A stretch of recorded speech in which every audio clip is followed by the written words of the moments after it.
rapid game, please. Okay, here we go. Got white. Playing a game with white. We got birds opening on the bird. The bird is on the prowl. It's time to go. We got to get things moving. I'm full of energy. Just had a really nice steak lunch. Yeah, Argentina has these delicious steak lunches, man. I had steak with mashed potatoes. All right, we got a bird copycat. Interesting. Bird copycat, generally what we're going to do is we are going to slowly build up for this. This is the one system that I recommend the fianchetto against. Bird copycat is surprisingly solid, actually. It's one of the few openings you can just copy. This and I think like the English, yeah. English opening, black can also pretty much copy for a while. Those are the two. Yeah, bro can do whatever he wants, man. I'm gonna play d3 and e4 soon enough. It's definitely time to go. All right, d3. Gonna push forth with e4 soon enough. d5. So this is interesting. I always forget what to do. We need to be playing for e4. If we ultimately achieve e4, if we can achieve e4, we're gonna have a lot of weaknesses to play on. But at the same time, how do we do it exactly? Like knight c3, d4, knight b5. He plays knight c6. I think that's okay. I gotta remember how to play it, but I think maybe, wait, do we start with a4 first? Yeah, let's go with a4 first. The idea of a4 is I want him to commit with a5, and then my knight is gonna sit really nicely on that square after d4. c5, okay, maybe I just made a mistake. Maybe I just made an inaccuracy. I feel like a4 is useful, though. Even in this position, knight c3, d4, knight b5, my knight can ultimately wrap around to the c4 square. Yeah, let's play knight c3 here. I think this was a useful move. Only the analysis will tell whether or not it was genius or tomfoolery. These are very interesting structures. I think even an idea is rook b1, b4 here. I guess it needed to be with my pawn back on a3, though. We want to play e4, but takes d4 looks annoying. How are we going to do this? I could play queen e1. Yeah, maybe this move was a bit rash. Ultimately, that move looks like it was a little counterproductive. Yeah, okay, I'm gonna play, well, rook e1, d4, knight b5. That looks fine for me. I'm gonna break with e3 soon enough. I'm gonna play rook e1. In general, the whole basis of these structures is that you should be playing for e4. We just need to figure out the right way to do it. I really don't know. All I do know is that it's time to go. We gotta get things moving. Gotta get things going. I mean, we're waiting here, pal. a6. Okay, that's interesting. Bro stopping me from playing knight b5. And now we have time for e4. So e4 takes, d4. Where's my knight going to go? I guess my knight's going to go to b1 there. Maybe, am I just going to be worse in that position? Because he has e5 there. Yeah, e5 is the really critical thing. If he has e5, I can't be doing well. That is a very complicated position. We could try a5. I could play knight e5 as well, just to flick it in, but then takes... Yeah, I can't be worse. Actually, yeah, why don't I go knight e5 here? Why don't we just trade? If we trade, then this was like 80% of my problems here, the fact that this knight is blocking everything. Because knight e5 takes, I'm going to win this d-pawn. I feel like I probably didn't need to waste a move on rook e1, but ultimately it can't be bad. And yeah, just now that there's this pressure here, his plans are so much less easy. This a-pawn looks a little weird, though. I'm going to have to study this. I'm definitely going to have to study this in more detail. Guys, just, I'm not going to go through the whole spiel. Boss man has me working around the clock. I got to finish this course. I think I have like 316 variations left. That's the last time I checked. So I have like maybe another 150 hours on it. Right there. We're going to take. Let's play e4. This looks like a dream come true. I mean, maybe I'm missing something, but takes. Ultimately, as the dust settles, these pawns are just going to be so weak. They're going to drop like apples. The only problem with my position here is that I advanced this. I shouldn't have advanced this in this position. If you've given them the chop, then a4 is useless. It would be better just be able to put my knight there. Yeah, this is looking good, though. I mean, we're waiting here, pal. I don't have all day. I gotta get back to work, man. Boss man's been hectoring me. I'm spending too much time on these videos. Gotta get back to work. This apartment is really nice, honestly. There's just so much natural light. Like I do not have a single light on at the moment. I just have like this massive window. Opens up, some wonderful light. Normally, I like to enjoy the view with a lukewarm cup of coffee from my favorite Starbucks barista. Don't have any coffee on me at the moment. I'm actually trying to reel back my sleep schedule. I've been going to sleep at like 4 a.m. and waking up at noon. Um, in itself, that wouldn't be a problem. The only real issue with that is that I have to rush to get to lunch because the steak lunches they end at 3:30 p.m. pretty much. So I gotta like try to get to work. I gotta go outside, get a good cup of Joe, get a lukewarm cup of Joe, and then from there I have to book it back home, try to get in a few hours of work, and then rush out to lunch. So it just sets me on this really rush schedule, getting up at noon. I need to start trying to get up at like 8 a.m. or 7 a.m. or ideally even 6 a.m. 6 a.m. would be good. I don't know though. I like working at night. I like working when boss man is already fast asleep. He's not pestering me about the course all day long. Anyway, it's time to go. I mean, I guess we're waiting here. I don't know how much longer I can keep talking about boss man. I don't think he has anything good here. If he whatever way he takes in this position, he's just going to end up with a lot of weaknesses. Like he's going to have weaknesses here. Probably his best idea is just to play bishop f7 and just try to brace for impact. Bishop f7, I could do a bunch of things. I could take or play e5. I like e5 more, just completely stifling these pieces. Bishop f7, I'd play e5, knight d7, then a5 to make sure the knight can't go here either. All right. Yeah. We're going to play e5, definitely. Knight d7 is impossible because I can take and then I'm going to pick up this rook long term. Knight e8. All right. Ah, okay, I see the problem. Look at this. This was the problem. If bishop f7, I had e5, knight d7, I'd have e6 to fork. Yeah, so that's what he was trying to avoid. I really like a5 here because it really limits his options. My pawn isn't doing anything on a4. This square is already well defended. But if I push it to a5, this square is very weak, and it's going to fit very nicely in with knight a4. I need to time it properly, of course, because this pawn might be hanging, so maybe I'll have to play something like bishop d2. Honestly, ideally, it would work with queen e1, but unfortunately for me, the rook is already covering the e1 square. There. All right, we're playing knight a4, pal. You do not have to ask me twice. It's time to go. I guess Bro's going to try knight e6. Then I like c4 a lot. Or knight e6, actually, we want to play bishop e3. Knight e6, he's attacking this pawn here. Knight e6, if bishop e3, queen takes a5, knight takes c5, queen b6. No, then I just take. That's great. What about this? Bishop e3, queen takes a5, knight takes c5, queen c7. I'm doing well there, but I'm not sure if we need to... I'm not sure if we should be allowing this pawn to drop like this. Like this pawn is definitely a big asset. Biggest asset at the chess market. Okay, well here knight b6, rook b8. If I play bishop e3 then... Because the whole problem here, I want to reinforce this pawn with the queen, but if I reinforce it with the queen, I'll be blocking my bishop. That's again why this square would have been so nice if I just had this square available.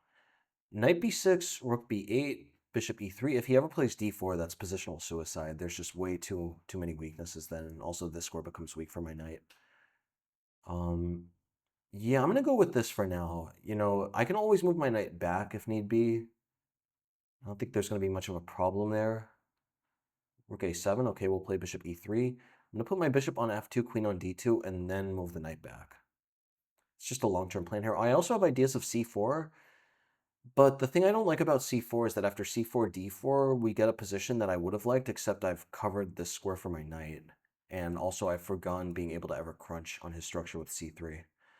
Which is a big crunch. It's the most captain of the crunches. All right, what is he doing, man? I'm just taking the pawn. It's a beautiful position now. It was already a great position, But now it's a really fantastic position. It's definitely time to go. Look at the space. There, I'll play, let's just drop the bishop back to f2. This should be a very simple win now. Frankly, I have a lot of ideas. I don't need to do it this way to be exact, but I was thinking get the queen on this diagonal and then play c4. In this position, actually, though, I think we could just play c4 immediately, because if takes, I'm going to take here. Yeah. Dude's pieces are awful. g5, he has to try for something, but I'm just going to take. I'm going to take. This is a disaster. What is man doing? Hitting the rook. Also got this killer pin here. Yeah, killer pin is going to be a big problem. Oh, look at this, queen c1. Queen c1 is the way to go, because we're attacking the rook, attacking the queen. He can't play queen d7. That's lights out. That's game over. If he plays rook c2, I could just take on e6. And he is losing material. This is a really nice game. This is a game that Birdmaster himself would be proud of. All right, I could just take this, though. I didn't even have to take that. Nice. That was a good game. Okay, that's okay. I'll definitely take that. 91.4. Apparently I had a slight hiccup here. Yeah, so bro played the copycat. I did this. All of this is good. a4 is good. Look at that. I wasn't sure about this. The whole idea of a4 is that if they play a5, well, now knight c3, this is much better than before. Because no matter how he defends this pawn, he's going to be granting our knight pretty much a permanent outpost here. He could play c5, in which case the knight is just safe now. It's never going to get hit by c6. He could also play knight c6, in which case he's just going to be in the way of the c7, c6 advance. So in both cases, this is going to be very good. Yeah, I actually remember looking at this position a bit. You can play c3 here, and you're just undermining the center. Now we have a very good center here. We're going to play rook b1, bishop a3, queen b3 check. The fact that he's lost this d pawn and traded off for our completely insignificant b pawn makes a big difference. So this is a fantastic position. Also, his queenside majority is just useless here. Long term, we're going to be able to push e4 and e5, I think. Computer's also even pointing out that in some cases we have d4 and knight e5. Just the fact that we have an extra central pawn on the board gives us so many more opportunities. All right. So a4 is interesting. Apparently, what was best? Knight bd2 is best. What is the computer talking about? After a4, it says it's plus 0.08. After knight d2, it was below 0 at one point. Okay, now it's above, but yeah, there it goes. This is ridiculous. I don't know what's going on with chess.com and this computer, man. This computer and I have been bickering for several months. We need to squash this beef. We have to figure out a way to squash the beef, me and the chess.com computer. Because we never disagree. Okay, so bro played c5, I played knight c3. Yeah, this is a little inaccurate. I guess I should be playing c3, and we're just going to be heading for a reverse Leningrad. So this is a reverse Leningrad. Those of you who watch this channel a lot know that I, in general, don't like the Leningrad setup for white, but this is an exception. Normally, the reason I don't like the Leningrad setup is because they can go for this reversed, very quick queenside expansion. So they can do this. This is the position I don't like. The whole idea is that this pawn can come to b4. It can always kick our knight out of c3. It's going to be very hard for us to push d3 and e4. And even if we do it, black is always going to have the option of some type of queen trade to force a completely fine endgame. And that's why I did not recommend the Leningrad setup back in the day.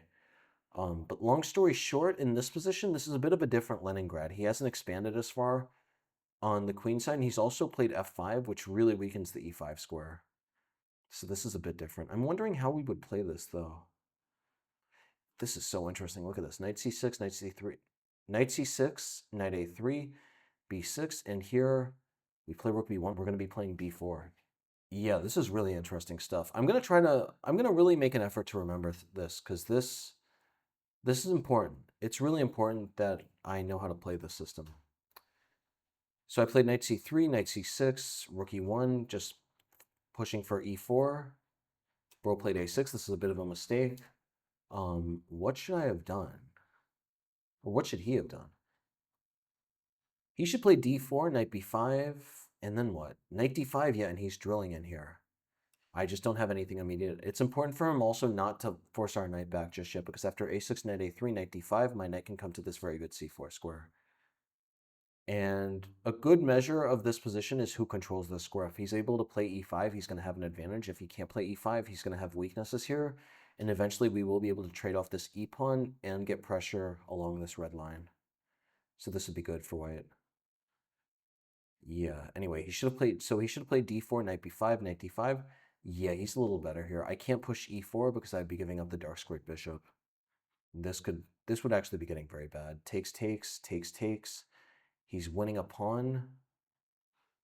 He's winning a pawn here, but even better is a6 first, and then he wins a pawn. Our rook has to go to a2.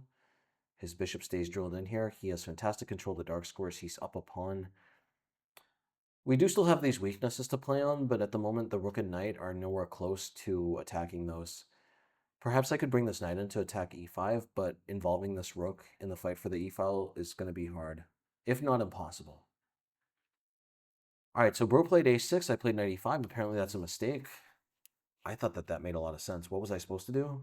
a5. This is bonkers chess. I don't even know what this is. Knight takes a5, and then we play e4, and we're down a pawn, but we're finally breaking through. We've got the classic Leningrad break.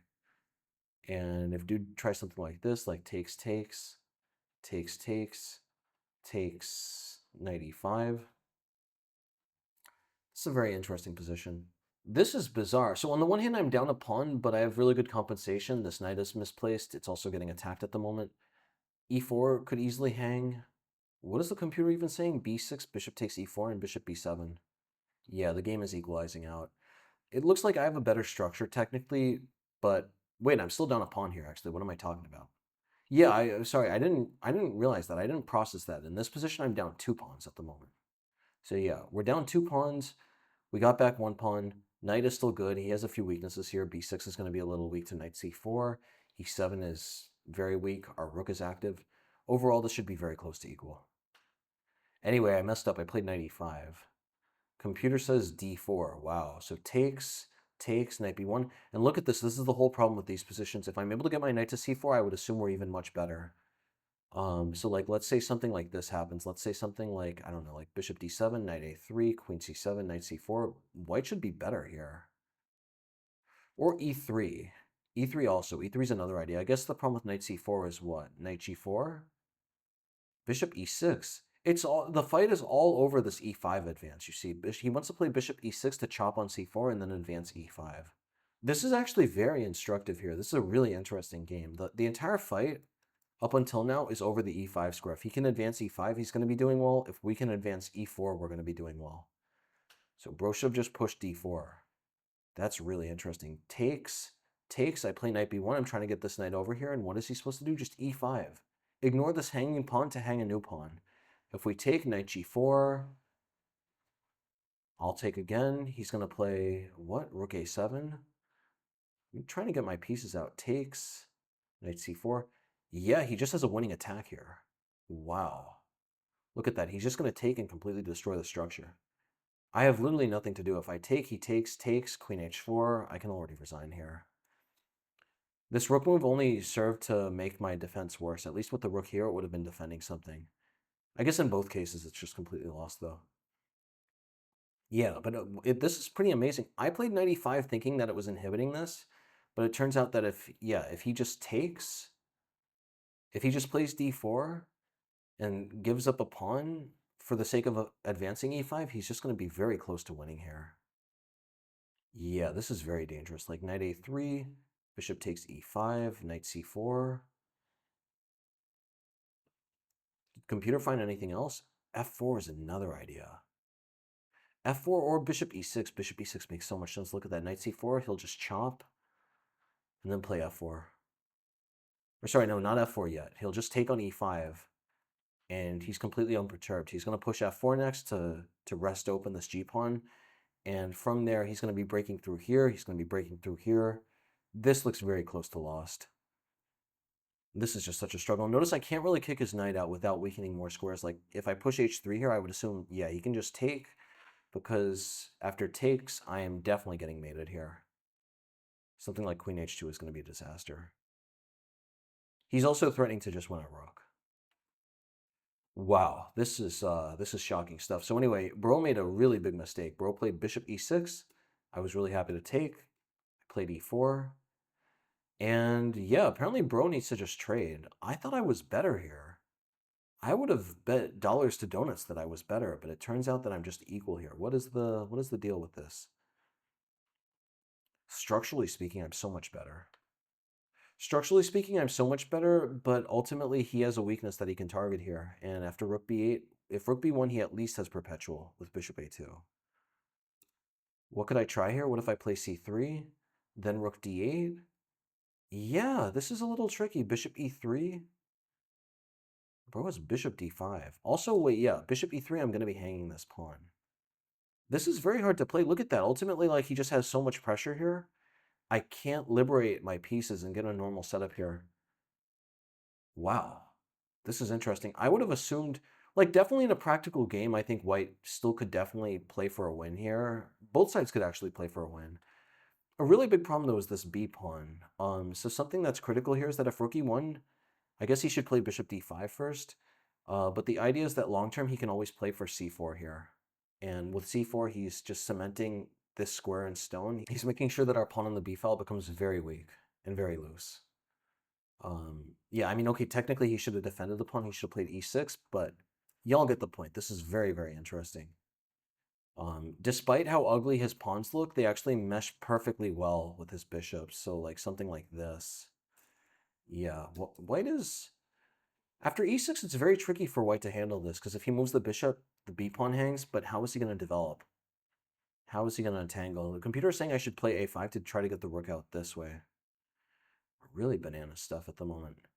Yeah, and structurally speaking, I look so much better, but he's going to play c4. His bishop becomes perched excellently on this square. Once he pushes c4, that square becomes an outpost.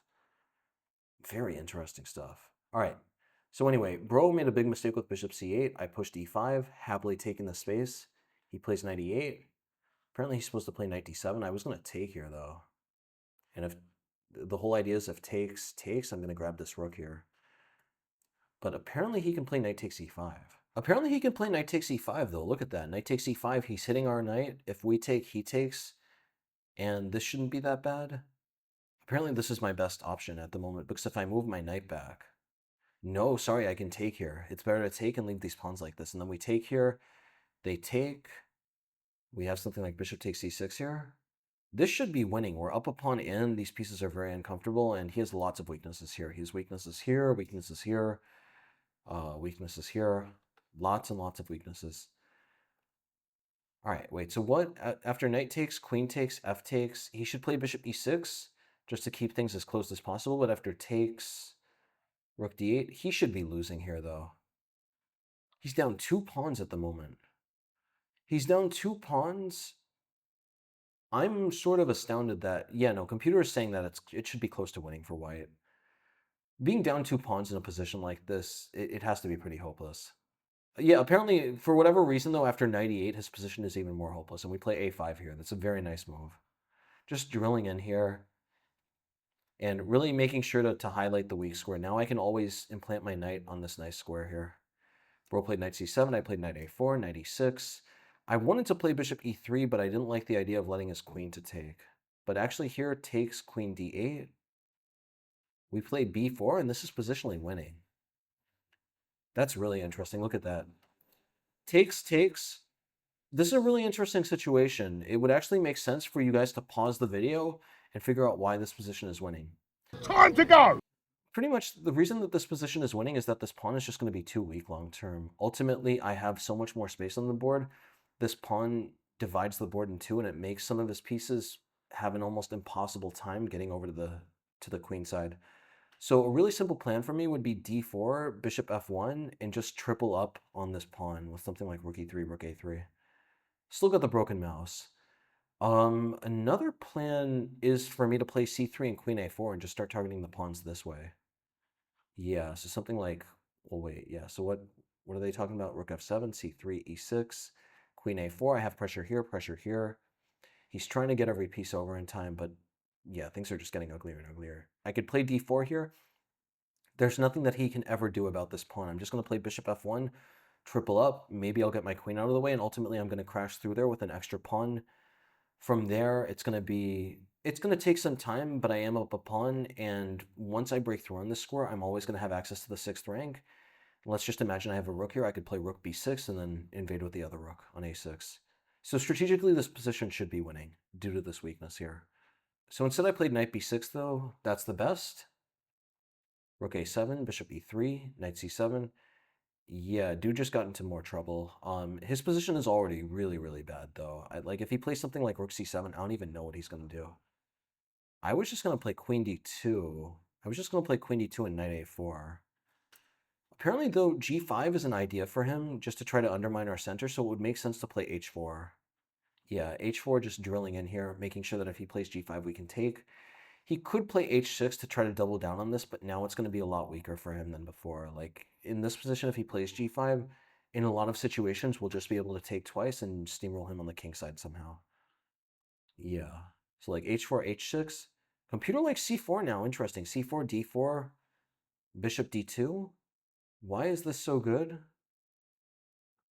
That's very interesting. I never would have expected to do this. I was hoping to get this type of structure with the pawn on c2 so that our knight could go to c4 and we could crunch with c3. So computer is pointing out a lot of interesting things. So computer's pointing out something like this, like bishop d7, rook a3, bishop e8, rook b3. I just have too much control over the queen side here. After rook b3, I'm going to play knight a4 and invade with rook b6. Yeah, what else is he going to do here? Like, let's say he just keeps waiting. We play knight a4. I don't know. I guess he's going to play queen a8, and then we put the we put the rook on b6. Notice that this is actually a very good square for our rook here. Normally, you don't see the rook implanted so far in the position with minor pieces on the board, but them getting their knight over to d7 is extremely hard because the knight is tied to the c5 pawn, right? So even if he moves this and this, I'll just take here, and I'll be covering knight d7 in the process. Meanwhile, his bishop also is just way too far from ever getting to any of these squares that would be attacking the rook. Still got the broken mouse. Yeah, and long term here, look at this. This is beautiful. The computer's saying that I could just play b3, bishop c1, bishop a3, and ultimately hunt down this pawn. Another pawn we can hunt down is this one as well. We could play bishop f3, queen e2, and queen g2. This is a very nice strategic position. You can just take your time and build up. There were other lines here which were also interesting. Apparently, you can play rook b1 and b4. That's very counterintuitive to what I would have assumed. I would assume the whole idea here is that if he plays c5, he's weakening d5 too much. So if he plays something like c5, yeah, I would say you should definitely be taking here. I'm sort of shocked that you could do anything else, but my assumption would be that you should take here so that then he can never oppose your bishop on this long diagonal. And something like this, bishop d2, you have full control over the light squares. You're going to play queen f3, rook b1, rook b6. The fact that your bishop covers so many of these important squares, and the fact that you can always play bishop d5 if you really want to, means that it's going to be extremely hard for him to fight you on the b file. So something like queen f3, rook b1, rook b6, it's simple, but it's extremely effective. And rook b6 will be attacking this, it will be attacking this. We could double. That would just be too much pressure. That would be completely winning. So in the game, bro played knight c7. I took. Bro played knight e6. I moved my bishop back. Rook b7. I played c4, challenging his pawn. He plays g5. Yeah, this position is pretty hopeless. If he takes here, I was just going to take back, and this is going to become way too weak here. I guess he could try something like rook c7, but this is just a disaster. Like, takes, and then what? Oh, knight a8. Knight a8 is brutal. Look at that. Just kicking the rook out. He plays something like rook b7. We could play bishop b6. This is a mess. This is just a disaster for him. It's definitely time for him to go. All right, so bro played g5. I took this. I'm really happy to get rid of this bishop. As ugly as that bishop it is covering a complex of really important squares here, so it's good to get rid of it. I took here. Already he has huge problems now. Bro took here, and I played queen c1. Very nice move, hitting the rook, hitting the queen. Other moves are decent, like rook c1 would definitely still be winning. He plays queen d7, but I don't have a knockout punch here. I can't just distract his queen. I was looking at playing something like queen a4 here. I guess this doesn't even work. My queen isn't even defended. But even if my queen were defended, he could take... Or sorry, no, he wouldn't even have to take this. He could just take this, so... Anyway, yeah, rook c1, queen d7. I don't exactly have a knockout punch here. This should be completely winning, though, all the same, if I just play something, I don't know, like queen f3.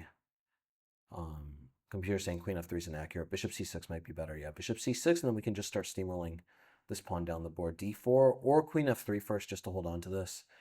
Ultimately, this knight is in a really terrible situation. It's very vulnerable where it is, but by the same token, if it moves, it has nowhere good to go. It could go to c7, but then it's literally just doing nothing there, and it's still actually going to be a target here. We could play bishop b6 to keep it under a lot of pressure. Anyway, long story short, I played queen c1, hitting the rook, hitting the queen. If he plays rook c2, I can just take here. His queen takes, and then I win the rook. And if he tries to move the king, that's not going to help either. I'll just take the queen. Meanwhile, he took. I take here with the check. If he moves the king out of the way, I'll just take back, and I'm up a full bishop. This is completely over. Yeah, and so he resigned here. So what are the takeaways? Well, the takeaways, I think there only needs to be one takeaway from this position, and that is in this situation. I haven't talked much about the Stonewall. Honestly, the Stonewall is one of the few things that I need to update about the bird course. I am going to get around to that at some point. It's just Bossman has been pestering me to finish this other course, so, we're dealing with that first. But yeah, in this type of structure, if you get a bird copycat and they end up getting something like this, they're going to be playing for e5 and you're going to be playing for e4. So you should be trying to push e4 to break open the position. Like in an ideal situation, in most cases, if you're playing someone weaker, they're going to let you play e4 no problem. They're not even going to understand what they're supposed to be doing. So for instance, like let's say that I played a4. This was a good move here. Knight c3. Let's say they play something like c6. We'll play queen e1. Computer saying queen e1 and rook e1 are both good. Queen e1, I don't know. And let's say that they waste another move. Let's say they play queen c7 here. We play e4 and already we're much better. Now, why is this? Well, it's because after takes, something like this, he's left with several terrible things. Both of these scores are extremely weak. Notice he's traded off D and F pawns. He cannot defend these scores any longer. Second problem is that his E pawn is very weak. Some other nice things are that we have very good pressure here, and also the file that we've opened for him points straight at cement. This f4 pawn is cemented, so he doesn't even have any pressure here. He's not getting any counter pressure once we break on e4.